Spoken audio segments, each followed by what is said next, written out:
Hey guys, welcome to my new video discuss about gastrointestinal tract and it function के बारे में। तो gastrointestinal tract जो होते हैं तो वो हमारा जब pharynx, oesophagus, stomach, small and large intestine के द्वारा कंसिस्ट होते हैं। तो ग्लैंड्स भी दिखाई देता है जो हमारा जो एंजाइम सीक्रेट करते हैं, और जो डाइजेस्टिव सिस्टम का जो वाल है यहाँ पे भी बहुत सारा जो ग्लैंड है, एंडोक्राइन जो सेल और जो ग्लैंड है जो हार्मोन सीक्रेट करते हैं। तो यहाँ पे जो मेन 3 ग्लैंड है हमारा डाइजेस्टिव ट्रैक्ट के, तो वो है सलाइवरी ग्लैंड, लीवर, पैनक्रियास। ये तीनों ग्लैंड ये डायरेक्टली एसोसिएट होते हैं। और उसका डाइजेस्टिव ट्रैक्ट का फंक्शन के बारे में बताऊंगी तो इसका तो मेन फंक्शन है डाइजेशन और एब्जॉर्प्शन। जो डाइजेशन तो हमारा डिओडिनम तक होते हैं, और एब्जॉर्प्शन जो मेनली जेजुनम और इलियम में भी होता है, और लार्ज इंटेस्टाइन में भी थोड़ा बहुत वाटर, अल्कोहल, इसको एब्जॉर्प्शन होता है। तो इसके बाद भी डाइजेस्टिव ट्रैक्ट का सिक्रेशन में काम आता है, जो एंजाइम और थोड़ा बहुत हार्मोन भी सीक्रेट करते हैं। एंजाइम में तो मेन है डाइजेस्टिव एंजाइम।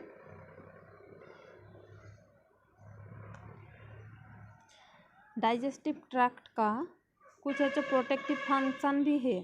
अगर हमारा खाने में बाहर से कुछ चीज़ स्टोमक के अंदर चला जाएगा तो जैसे कि बैक्टीरिया और भी कोई माइक्रो ऑर्गेनिज्म स्टोमक के अंदर अगर चले जाएगा तो उसको किल करने के लिए हमारा जो स्टोमक का अंदर पीएच है वो एसिडिक पीएच वो ख़त्म कर देता है बैक्टीरिया और अदर कुछ पैथोजन अगर आ जाएगा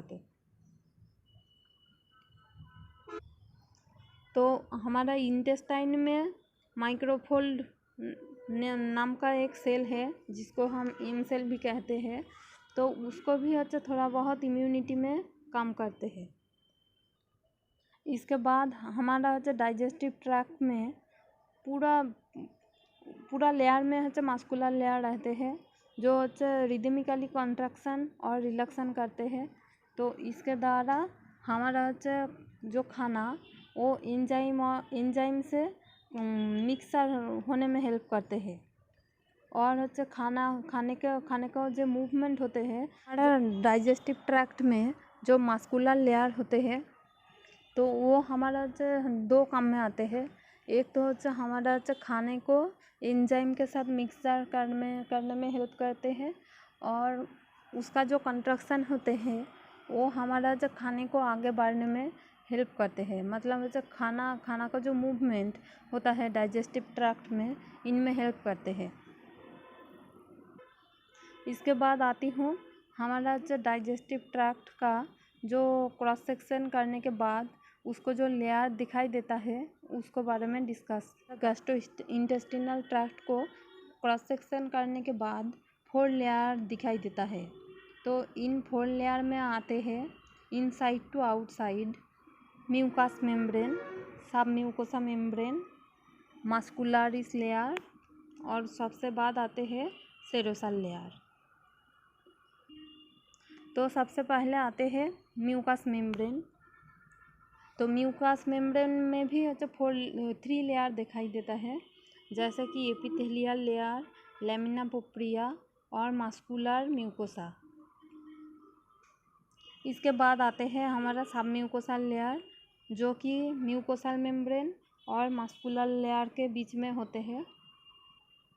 इसके बाद आते हैं हमारा muscular layer.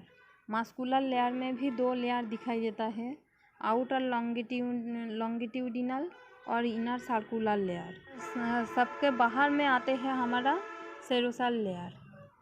Innervation of the gastrointestinal tract के बारे में बताऊंगी तो यहाँ पे बहुत सारा न्यूरॉन का इनर्वेट होते हैं यहाँ पे, जैसे कि अबाउट 100 मिलियन न्यूरॉन्स यहाँ पे होते हैं।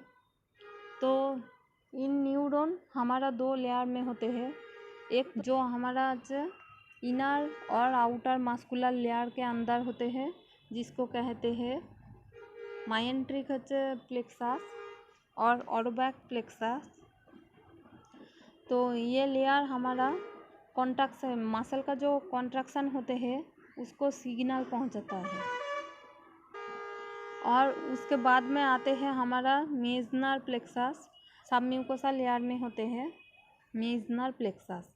तो ये प्लेक्सास हमारा मेनली सिक्रेशन में काम आते हैं, जो हमारा हार्मोन और एंजाइम सिक्रेशन होता है डाइजेस्टिव ट्रैक्ट में, तो इसमें हेल्प करते हैं। ये सब न्यूरॉन का जो न्यूरोट्रांसमीटर होता है वो है जो गाबा, जो कि गामा एमाइनो ब्यूटारिक एसिड, और एटीपी एडिनोसिन ट्राइफॉस्फेट, और एनो और जिसका फुल फॉर्म है नाइट्रिक ऑक्साइड, और कार्बन मोनोऑक्साइड, और अदर पेप्टाइड भी होते हैं जैसे कि एसिटाइल कोलिन, नॉरएपिनेफ्रिन, सेरोटोनिन। ये सब न्यूरोट्रांसमीटर को छोड़ के भी हमारा एक गैस्ट्रोइंटेस्टिनल ट्रैक्ट में और भी रेगुलेटरी मेकानिज़म है, जैसे कि एक्सट्रिंसिक ऑटोनोमिक नर्व के द्वारा होते हैं, जो है पैरासिम्पैथेटिक और सिंपैथेटिक न्यूरॉन्स। सभी जगह में डाइजेस्टिव ट्रैक्ट को छोड़कर पैरासिम्पैथेटिक नर्वस सिस्टम इनहिबिटरी काम करते हैं। जैसे कि हम देखते हैं हमारा हार्ट में हार्ट बीट को कम कराते हैं। डाइजेस्टिव ट्रैक्ट में जब पैरासिम्पैथेटिक नर्वस सिस्टम काम में आते हैं तो वो एक्साइटेटरी होते हैं, जैसे कि मोटिलिटी को इंक्रीज कर देते हैं और कॉन्ट्रैक्शन के भी बढ़ा देता है। लेकिन जो सिंपैथेटिक नर्वस सिस्टम वो सब कुछ को डिक्रीज कर देते हैं, जैसे कि डिक्रीज मोटिलिटी कर देते हैं, रिलैक्सेशन कर देते हैं इंटेस्टाइनल स्मूथ मसल को। इसके बाद आते हैं हमारा डाइजेस्टिव ट्रैक्ट को रिफ्लेक्स के बारे में। रिफ्लेक्स की बात, जो कि हमारा दो तरह का रिफ्लेक्स होते हैं, एक तो है लॉन्ग रिफ्लेक्स और एक है शॉर्ट रिफ्लेक्स। तो लॉन्ग रिफ्लेक्स, इसको लॉन्ग क्यों कहते हैं, क्योंकि ये हमारा डाइजेस्टिव ट्रैक्ट से लेकर ब्रेन और स्पाइनल कॉर्ड भी इनमें जुड़ी है। और जो शॉर्ट रिफ्लेक्स है तो यहाँ पे कोई ब्रेन और स्पाइनल कॉर्ड की बात नहीं आते हैं।